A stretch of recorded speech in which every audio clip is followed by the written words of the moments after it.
about 2.5 years ago, I got engaged with them.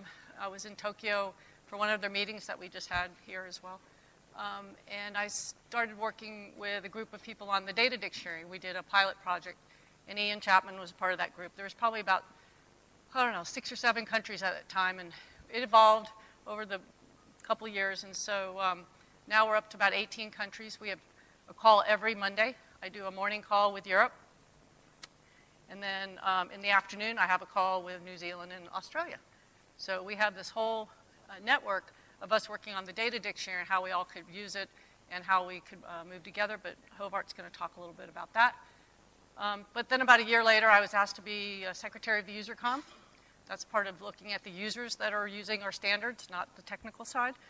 I think that's where we need to be, and then we plan to grow that, and that's what the chapters are all about. And so I'm very excited that the UKI asked me to be here to not only chair today, which I'm very proud of, but also to talk. Then recently, I was asked to be on the Standards Board Committee. They're developing the new standards process, the consensus process. And so we're just finishing that up, and we're going through our first balloting process just in the next couple weeks.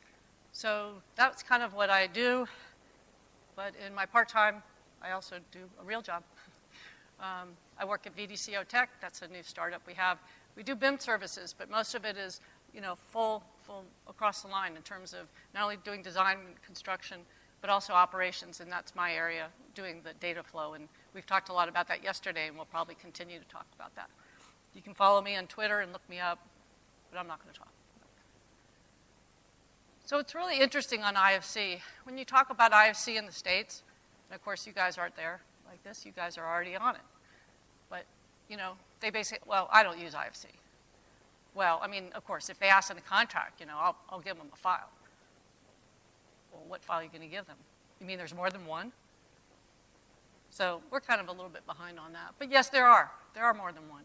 And actually, the many model views. And what's nice about the model views, these are views that are kind of a subset of the IFC, able to do certain things. They're intended for a certain purpose. And so there's many of them, and you can also modify them to make them specific for your purpose, too. So keep this in mind. These are what kind of the standards do, allow you to have a standard process, a push-button process, but also one you can modify. And the reason I have the one circled up there as a user, I was very excited to see that because that hasn't even come a full standard yet. But they're putting it in the software for us to use. And I think there's a real lack of us being able to tell the chapters and everything that how we should be using this to give feedback so that we can put it up as a standard. So when it is a standard, it is being used and does have value. But today I just want to talk a little bit about how the IFC ties to everything. How does it tie to the data dictionary? I mean, what's the picture look like? Everybody talks about all these things, but I don't see how it goes together. And I promise that was the last model you'll see in my presentation. So I started thinking about, well, everyone says they don't do it, but are they? How far away are they? I mean, how many degrees of separation are you really from IFC when you don't think you're using it? And it made me think of the internet, Internet of Things, how those are all connecting and how we're all involved in that. So I came up and looked at what they were, you see these pictures and you see how they're all connecting. Well, if it's like that, why can't it be like this? I mean, what would that look like? The IFC of things. How would it all connect together? What would that network look like? How do all these standards work together, and how do they attach to me? How does that work? So I started looking at that, playing around with it basically about a week ago. And I started, okay, you do have the model views. So the software vendors are tied to the IFC through putting them in their models, and here's the different types of views. But also, the people who are delivering them, they're tied to them. So are the operators, they're tied to them. And like I said, you could do the push button one, or you can come over here, and there's my handover, BF. And I modified it, so you can modify it for your deliverable. So that's what the thing about the IFCs are. They're not just one, they're many. And they're many more than just what the standard shows. But we have more coming, the design handover. And this was part of our program that we were going to have today, but I just wanted to give you a view of what the person who was going to be talking about that, where it fits in. So where else do we go? Well, we have product libraries which have IFC objects. They're tied. Manufacturers are tying to the product libraries. Engineers are tying to the product libraries which are tied to the objects which are tied to IFC. Now we're talking about product templates. What will be tied to the dictionary? So it is starting to all come together.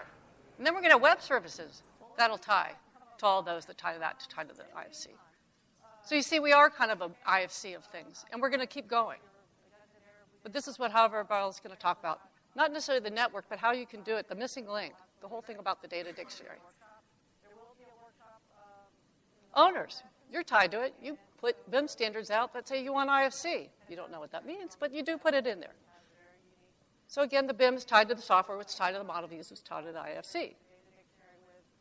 And so shortly, we're looking at tying the BIM standards to the data dictionary that ties to the IFC. We're looking at the terms and the different standards. How can we align them? Well, if we put it in the dictionary, we can connect them and start seeing the alignment. That's the value of the data dictionary.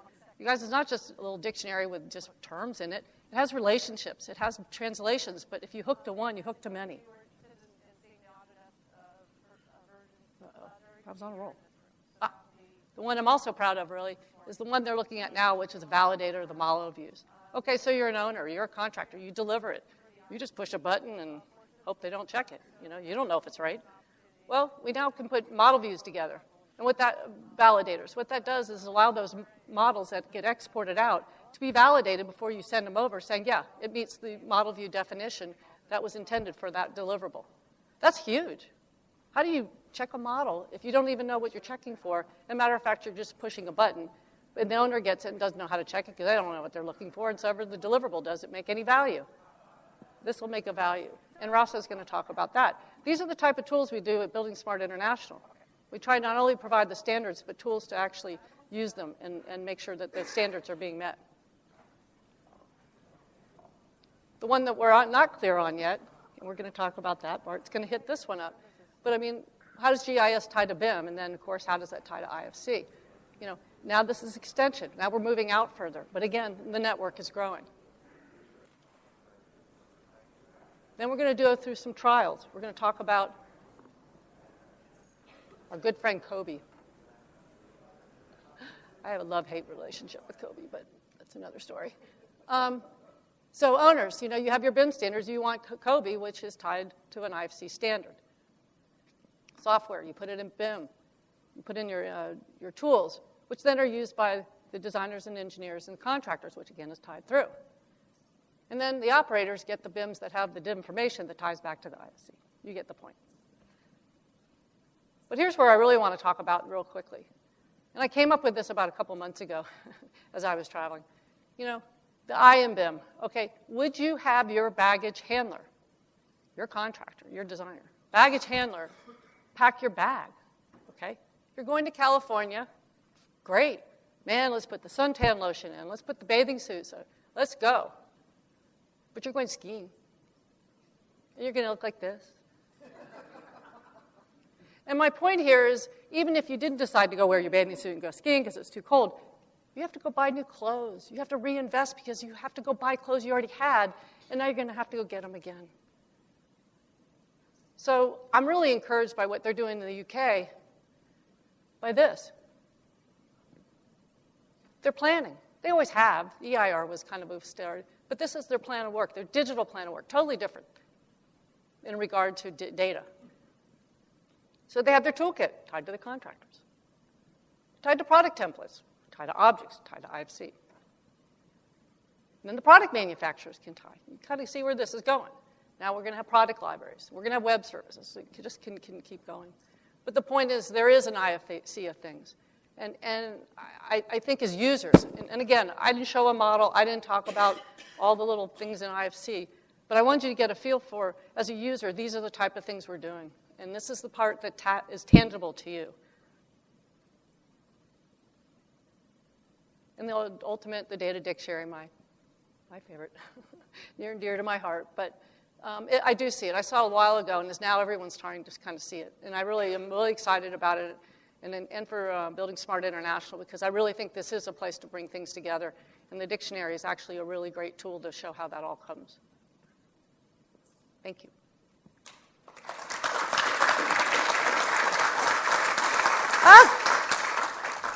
Thank you, Madam Chairwoman. There's actually some great skiing in California. Squaw Valley. Sugar Ball, Big Bear. So, yeah, good. Let's see if I can get this to work. Good.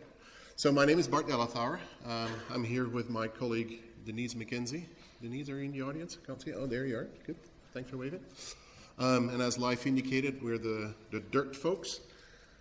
So Life, if you're on the mechanical side, then you must be the grease person. Life? No. And I'm here to talk about BIM geospatial standards and how we enable those for future cities. I'm not using the term smart cities, by the way, because I don't think that means anything. The more I know about smart cities, the less the term makes sense. So I talk about future cities.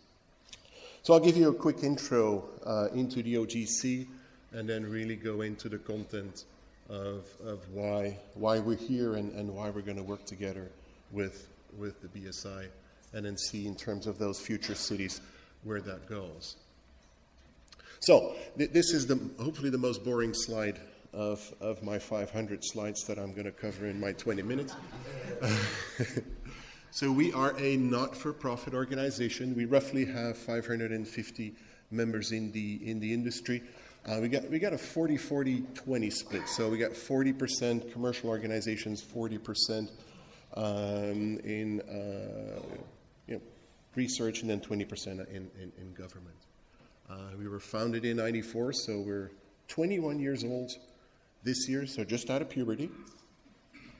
And very important is that all our work is based on collaboration and consensus is really quite important. And in the yellow books there, and I'll read some portions of that our core mission is to deliver interface specifications. So the OGC itself doesn't do implementations, but we define the interface. That means the what, not the how. And all the standards are freely available from the website. You can download them for free from the website. So Denise and I are here to represent the OGC membership, just like BSI people are there to represent their membership. And it's really an honor for me to do that. I know we have some mutual members in the audience, so again, this is really great. Good. So I'll start off with a little story, hopefully making sense where the dirt meets the building, folks. So if you're up in a balloon, and the original story was with an airplane, but maybe a bit contentious now. So I use a balloon, and you're floating at 10,000 feet or below, so you don't need an oxygen mask. And you look towards the Earth, then the Earth looks very geospatial-ish. Don't know if that is an English word. But you get a lot of overview, and it really looks like on a map. Then when your balloon gradually descends, then you see that the roads at 10,000 feet, they look like random lines. When you descend, that the entrance into the highway is not like a multi-line, but it is very well designed. It's actually done using a clotoid, because otherwise, if it wouldn't be a clotoid, it would be very weird to go onto the highway. So the world looks very what I call civilish or civil designish. Then when your balloon descends some more up to the height of buildings, then you really see the focus of that building. You see all the nitty-gritty detail of that building, still in context of the Earth. And then that's when things get a bit dangerous. If you even get more into detail, then your building is going to look very mechanical. So you see like the cross-sections of the window, and then things become very mechanical. That actually means that our worlds are intrinsically connected, because we're talking about the same thing. So that means that, the OGC representing the dirt folks, that we're destined to work together. Our users want us to work together, whether we like this or not. I think we like it a lot, of course. But they really expect us to make an interoperable world from that high level, that geospatial, towards the building and inside that mechanical piece. So the BSI and the OGC last year or the year before, we set up a memory of understanding where we pledged to work together. And I've been going, and the BSI has been coming to the OGC meetings to both represent our worlds to the membership. It's not the first time that the OGC has been dabbling into this.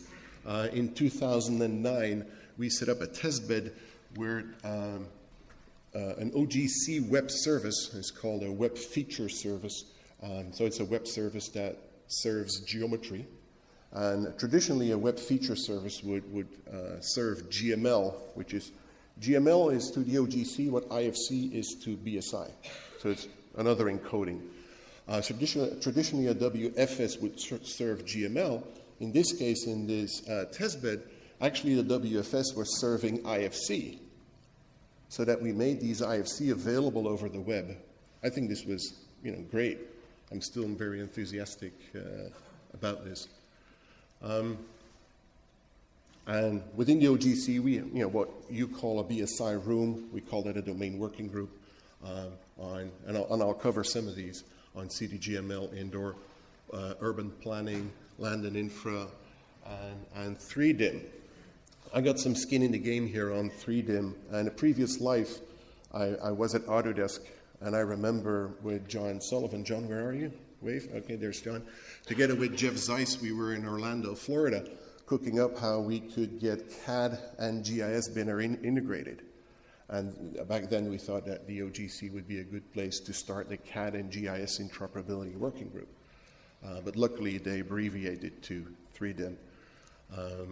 And that spawned a lot of great activities to make CAD and GIS, or the built environment, which is pretty much the story I told you about in the hot air balloon, how to make all that better integrate and interoperate.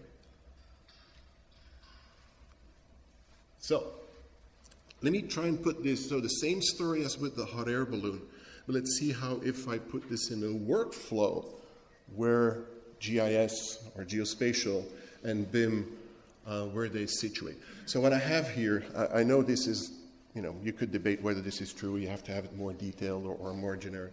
But there are these phases, so you have your planning, design, construct, and operate and manage.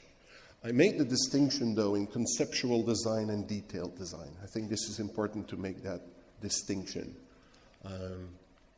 So I have here, and I know this is up for debate. Don't stand up and start shouting at me just yet. So in green is sort of where there's a lot of geospatial, and in blue is where there's a lot of detailed design going on. So planning, mostly geospatial, some BIM in this. Conceptual design, same thing. You have to quickly be able to come up with a design of a building or a design of a road, but very much in relation to Earth. Not a lot of construction detail in it at that stage. You're quickly able to change your design in collaboration with your user so that you can do previews of your design. Once you move into detailed design, then there's almost no geospatial anymore, and it all becomes model design. Construction, same thing. And then when you hand off, then we're both in there and need to collaborate. It's actually that operate and manage where most of the time of a building is being spent. And I think, again, there is that need from our customers that we work together and make this operate so much better. So when we were seeing, with the BSI, where can we, is there low-hanging fruit? Is there things where we can demonstrate some early success so that we can show to our users that we can work together? And so we have identified the red area on my slide, and it's sort of the conceptual design to detail design. There is a neat place in there that we both use, and that is on alignments. This is something that you both use on the civil side as well as on the BIM side. And it has some geospatial features. It's Earth-related. It has a coordinate reference system, and very much model-based. And see a rendition of some examples here. So again, this is something where we neatly overlap. And so under the leadership of Paul Scarponcini, Paul, why don't you wave at us? Oh, there you are. Thank you. We have this joint collaboration where we come up with a conceptual model in the infra room in the BSI and in land and infra DWG in the OGC. And we took the lessons from land XML, you've seen that yesterday, and made it better and easier to interoperate. So conceptual model, so think of this as your a driver's license for a car. And then, but you then drive away in either an Opel or you drive away in a Ford, then, we then call it either in IFC or in GML. What's important is that they use the same conceptual model. This is where we're going to interoperate, but the encoding is different, right? So this is essential. I think we have the conceptual model out there. It's out for comment. So if you have comments, please send it to Paul or send it to me, and I'll send it to Paul. We're really enthusiastic about this, and I think we're demonstrating that we can work together. And for me, at least, it tastes like more, and keep this stuff coming.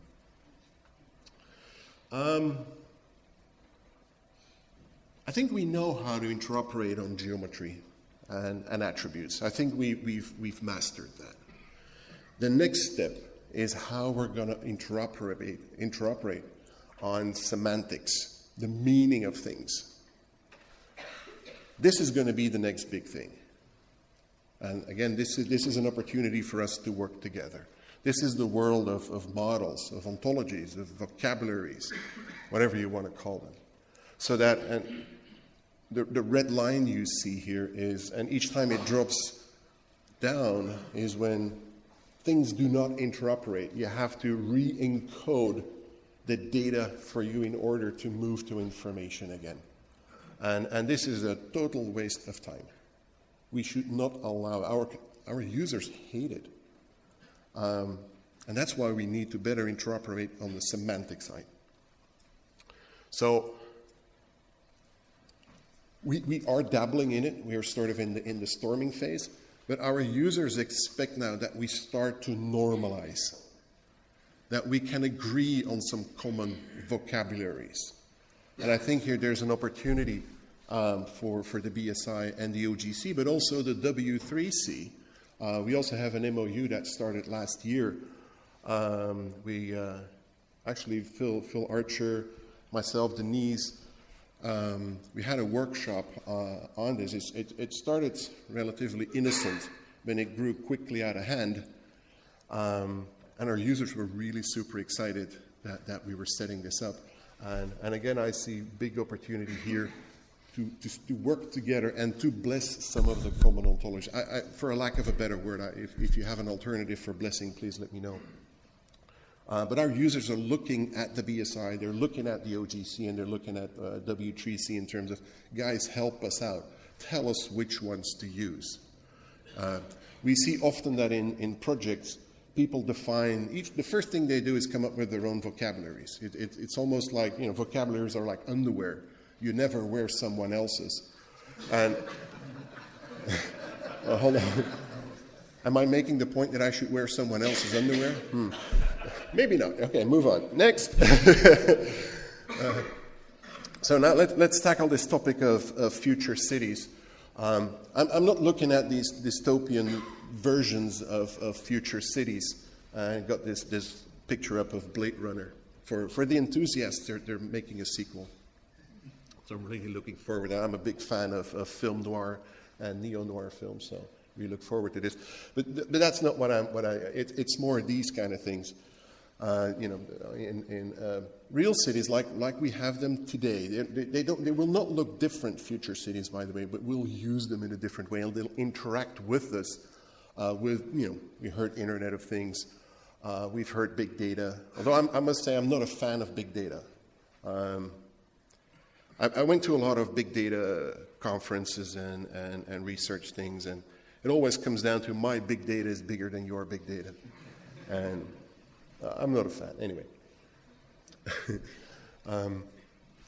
So with future cities, the way we're going to act with the city is going to change a lot. And I'll give you an example is, people in this room, we're going to age differently than our parents.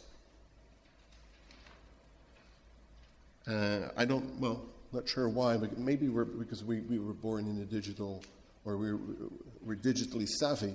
But I recently visited an initiative from the Commission. It's called Active Aging. And urban planners now are asked to design the city in a different way. You know, they're not going to put me in an elderly house. Well, I can't think of it right now, but that's not what I'm going to expect. So the use of the city is going to drastically change. And this is just an example, but you know, the cities will interact with us, like we see the first signs of intelligent roads, and way beyond just smart metering. So, and in order to do that, you can only have future cities or smart cities, so you want, if you have standards. It'll be fully standards-based. If not, the whole thing will come to a grinding halt. So again here, the OGC, the BSI, and all the other standard developing organizations have a big role to play. The OGC's version of, or where we help out in the future city, is what we call City GML, and you can read the definition here for yourself. So think of this in the planning and conceptual design phase, right? This is not competing with IFC. On the contrary, we move from City GML hopefully to IFC and the other way around. But it allows you to quickly visualize cities, and these are renditions of Berlin. I believe down there on the bottom is Munich, and the one in the middle is Dresden. Where we're going to interoperate semantically. This is not just just geometry that we render out. They have semantics behind it. You can use these in meaning as well. So here you see some of the domains where they use City GML. And again, there's quite some overlap in the semantic meaning of what we do. This is so the city of Berlin has their entire city modeled using City GML, and they started off from cadastral maps and LiDAR scans to build up that city. By the way, imagine how cool it would be if you would have an IFC that you could turn into a conceptual model using City GML, and the other way around as well to get you starting it. So an architect would submit his drawing to the city, and it would be made available in a City GML encoding, or he would get it back if he wants to, start a new building in an area, in a context, that he would get that back as an IFC. So I have big dreams here. Not sure whether they'll come true, but I think I'm allowed to have some dreams. I believe last week Berlin made their entire city model available as open data. So I have the link up here. If you get a hand on my presentation, if not, I can give it to you. I have it here. Then play around with this. I think it's pretty cool. Here again, it's the visualization part that's really comes into play. By the way, which is the best city viewer on the planet right now? I think it's Grand Theft Auto.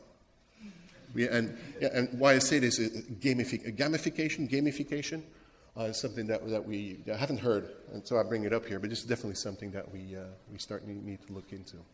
Here you see some experiments that we did in representing city models, and make that that abstraction, whether it's City GML or IFC, that's irrelevant, but the ability to render that out either on the service side or as geometry towards a client. And for your reference is use web services in order to make all that data available. Then I'd like to conclude here with what I believe is the next big thing. This is, how you would call this, son of facility management, is indoor, where we intrinsically add semantic information to space and topologic relationships between those spaces so that you can start to navigate within that space, the indoor move. We see a lot of activities in the OGC on this one, and I think, again, some opportunity to work together. So to conclude, collaboration between OGC and BSI is big news. And I'm super enthusiastic about it, and I really look forward to work with all of you. Use of when you use standards, when you dial into the interoperable environment, great. But participate as well. Become a member, if you're not a member of the BSI, become a member of the BSI, become a member of OGC, and participate in the process. That's important. Participate in the process in whatever capacity that you have. Oh, next. So, Madam Chairman. Fine, thank you. All right, any questions? I knocked the ball unconscious. There's good. I know. 2 questions? Where'd you go with the mic? We'll do this one, then we'll. Just stand up then. We got a mic right there. So thank you for a very interesting and inspiring talk. I was just interested in the last slide, actually. Well, not that one. Oh. That one too. Well, okay. It was about the indoor GML. You said this might be the next big thing, but in IFC we also have a lot of objects describing, like, for IFC space. So, from your perspective, do you think that this would be a duplicate, or it would, something that needs again, to be if we can come up with a common conceptual model or an abstract model for this, so that we can have an encoding in indoor GML or an encoding in indoor IFC or whatever else, that's fantastic. Yes, sir. I work with different group, and I'm working on a modular definition to transfer data from big models to indoor GML. So There you go. Yep, thanks, Life. Good addition. Thank you. Jeremy? Yeah, I was just going to say, I endorse absolutely what you're saying about the seamless hierarchy of methods from city scale, and I think we'll see a tremendous step forward if we do that, actually. Yes, absolutely. Yeah. And that's, why we're here and want to invest in this. So reach out to the entire audience to embrace, the geospatial, the BIM, the model thought. Yeah. All right, and you're here all day? I'm going to be here all day. All I'll be right. here until 3. Yeah. 3. So we can catch them at lunch or something like that also when you think of the ones you really want to ask. All right, well, thank you. All right.